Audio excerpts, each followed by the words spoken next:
Hola a todos, hoy vamos a hacer un breve repaso anatómico de las distintas estructuras del sistema respiratorio, estructuras que vamos a necesitar tener en claro para poder abordar los diferentes contenidos que vamos a ver en esta materia.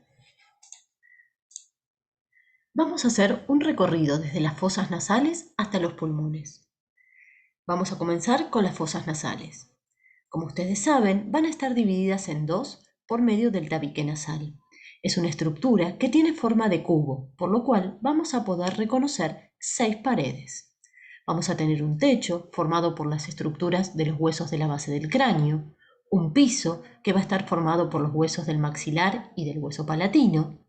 Vamos a tener una pared externa, una pared interna formada por el tabique nasal, y dos paredes, una anterior, que va a estar formada por el orificio de entrada de las fosas nasales, y una pared posterior, también en forma de orificio, que son las coanas.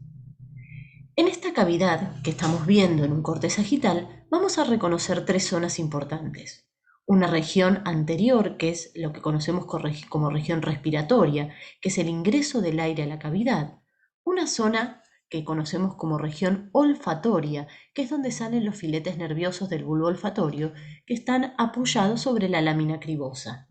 Por debajo vamos a ver una zona restante, que es lo que vamos a conocer como región respiratoria, que es la que va a permitir el pasaje del aire por medio de la desviación que van a generar los cornetes. En la pared externa lo que vamos a poder observar son los cornetes. En número de 3 vamos a tener un cornete inferior, un cornete medio y un cornete superior. A veces puede haber un quinto cornete, que es lo que conocemos como cornete de Santorini.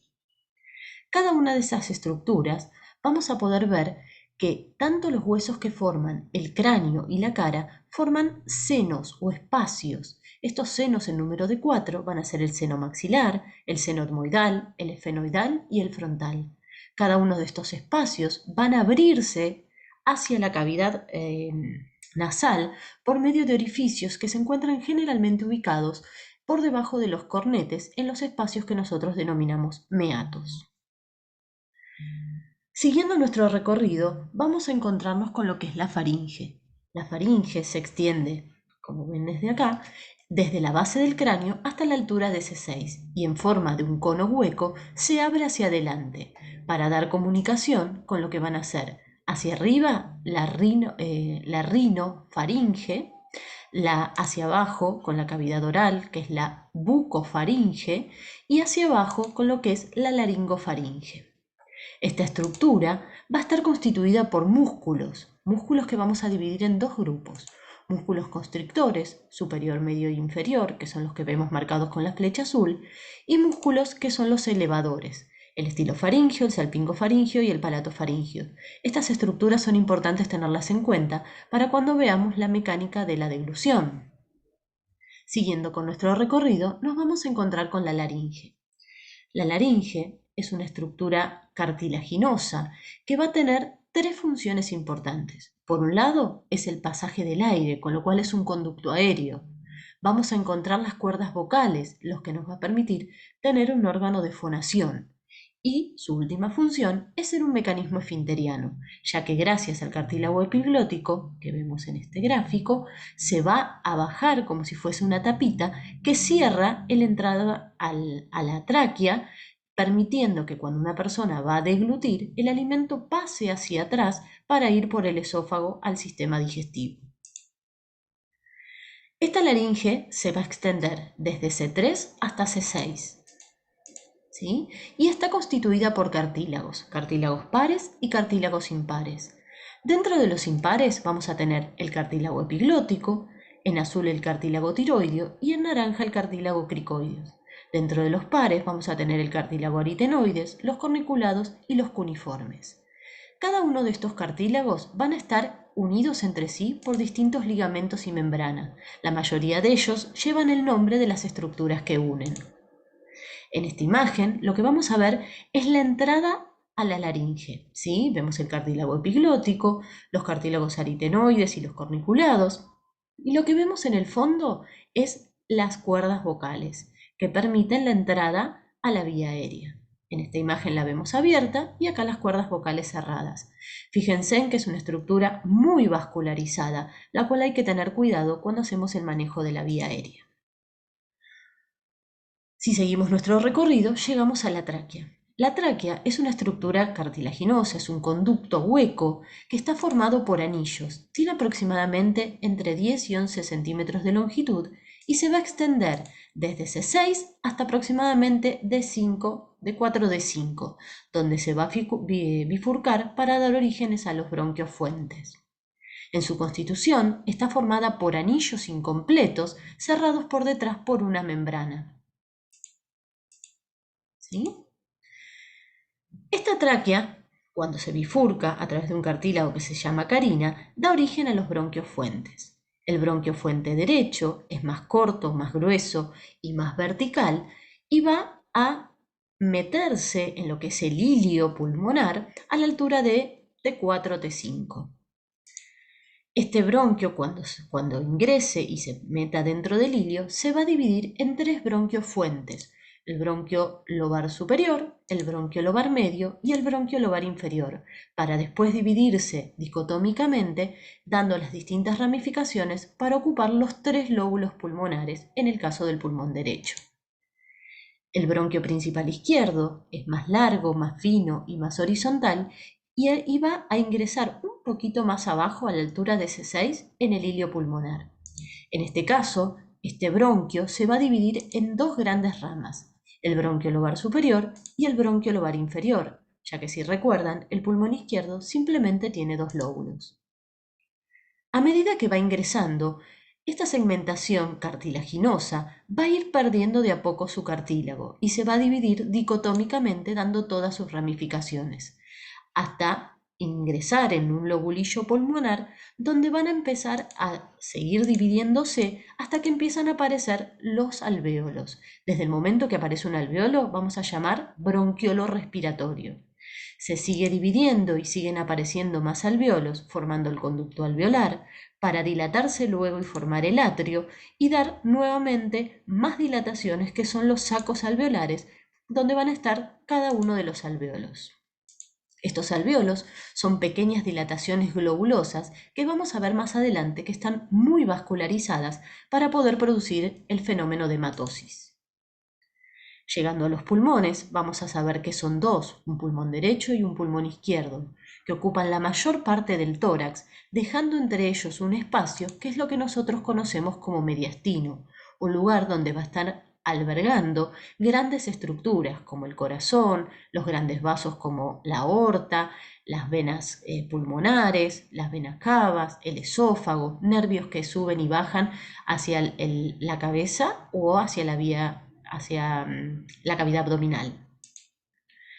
Los pulmones vamos a, como dijimos recién, tener forma de cono. Vamos a poder reconocer una cara externa en la que va a dejar la impronta de las costillas, una cara interna que va a estar dividida en dos porciones: una parte posterior en relación con la columna, que es lo que conocemos como porción vertebral, y una porción anterior o mediastínica. Por debajo vamos a tener lo que es la base, que es la que se va a apoyar sobre el diafragma. En su cara interna, que es la cara mediastínica, el pulmón es como si fuese una gran esponja que deja la impresión de las estructuras con las que contacta. Vamos a ver en la parte central el hilio. Recuerden que el hilio es el espacio por donde entran y salen las distintas estructuras de un órgano, y el pedículo son todos los elementos que entran y salen de ese órgano. Vamos a ver que tenemos estructuras marcadas, ¿sí? La impronta del esófago, de la vena sigos, la impresión de la vena cava inferior, ¿sí? De la vena cava superior, la impresión de la silueta cardíaca. Esto es lo que vemos en el pulmón derecho. En el pulmón izquierdo vamos a tener la impresión de lo que va a ser el callado aórtico y la aorta descendente, muy marcada la impresión de la silueta cardíaca, ¿sí? Lo que es el surco de la vena subclavia, el tronco venoso brachiocefálico.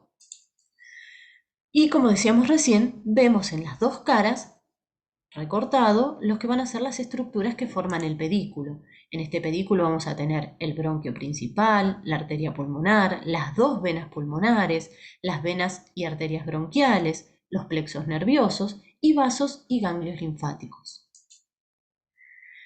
Metiéndonos un poquito más de lleno, entramos en cómo está dividido ese pulmón. El pulmón está dividido en lóbulos por medio de cisuras. En este caso, lo que estamos viendo es el pulmón izquierdo, dividido en dos lóbulos, uno superior y otro inferior, por una cisura mayor u oblicua que corta y los divide entre sí. Esta cisura se origina desde la cara interna, dividiéndolos en dos y dejándolos unidos por medio del pedículo pulmonar. En el caso del pulmón derecho, vamos a tener tres lóbulos, un lóbulo superior, un lóbulo medio y un lóbulo inferior. En este caso vamos a tener dos cisuras, una cisura mayor y una cisura menor, que nuevamente se van a originar desde la cara interna. Lo que es importante recordar es desde dónde surgen estas cisuras, ¿sí? Las dos cisuras mayores van a salir aproximadamente a la altura del cuarto espacio intercostal. Se van a ir hacia abajo y hacia afuera para abordar la cara anterior a la altura del quinto espacio intercostal. La cisura mayor generalmente termina a la altura del sexto cartílago condrocostal y la cisura menor corta a la altura de la línea axilar a nivel del cuarto espacio intercostal. ¿Por qué es importante recordar cada una de estas estructuras? Porque cuando nosotros hagamos la auscultación de este tórax, tenemos que saber qué lóbulo o qué región pulmonar estamos auscultando. Lo mismo va a pasar más adelante cuando veamos la silueta cardíaca. Importante tener en cuenta que un error frecuente que se suele cometer es con respecto a la nutrición del pulmón. Las arterias que se van a encargar de dar los nutrientes y la vascularización pulmonar no son las arterias pulmonares como suelen decir, sino que van a ser las arterias bronquiales, ya que las arterias pulmonares y las venas pulmonares son las encargadas de producir el fenómeno de hematosis para producir la circulación dentro de todo nuestro cuerpo. Otro tema que vamos a recordar son las pleuras, estructuras muy importantes en la mecánica pulmonar.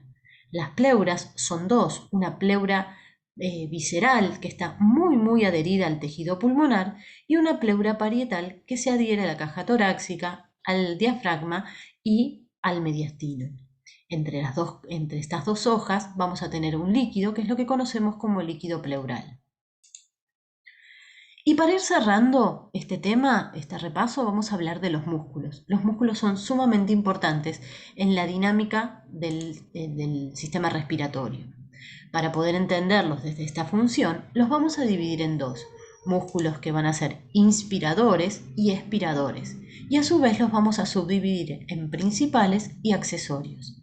Los músculos principales van a ser el diafragma, los intercostales externos y los supracostales. Y vamos a decir que son principales porque su función es inagotable. Van a actuar todo el tiempo, ¿sí?, para mantener activa la respiración. Mientras que los músculos accesorios simplemente los vamos a utilizar en momentos en los que la demanda ventilatoria se incremente. Son músculos más pequeñitos que no pueden sostener por mucho tiempo su actividad. Los vamos a usar, por ejemplo, cuando estemos corriendo o, por ejemplo, en patologías, cuando el paciente aumente o incremente su demanda ventilatoria. Por su parte, la expiración, no vamos a tener músculos principales, ya que la expiración es pasiva y es el retroceso elástico del tejido. Por último, vamos a tener sí músculos expiratorios accesorios, como los intercostales, abdominales, el triangular del esternón y los espinales. Espero haber sido clara con este breve repaso, que supongo que uno a veces mucho tiempo lo deja de lado, pero es sumamente importante para poder estar en claro con nuestro trabajo de la cursada. Me despido hasta la próxima. Gracias.